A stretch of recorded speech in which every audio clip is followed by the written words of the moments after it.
teško je ljude educirati kada oni niti ne vide potrebu da se za to educiraju, jel? Oni će puno rađe poslušati savjet nekoga, ne znam, tipa susjeda ili nekog prijatelja, nego što će se sami potruditi malo uložiti vremena u tu svoju edukaciju. I to se vidi, recimo, nije to samo fenomen tržišta kapitala. Vidite što se dogodilo sa švicarcem i kreditima u švicarcu. Bilo je još takvih primjera.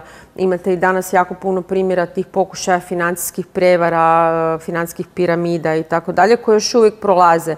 I onda se čovjek u stvari pita kako je to moguće, s obzirom da se mi strukturirano bavimo tom edukacijom već jako dugo.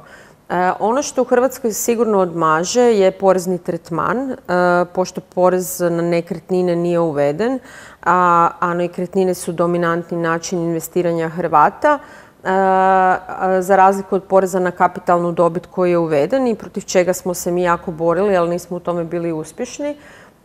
Taj porez nije velik, on je 10% na dobit koju ostvarite, ali taj način prijave i obračuna poreza je jako destimulirao Hrvate da investiraju naročito na Zagrebačku burzu, zato što su znali da Porezna uprava ima uvid u te transakcije, dok recimo ako investiraju na američko tržište ili neko drugo tržište, puno je teže u stvari znati da li su ostvarili neku dobit ili nisu.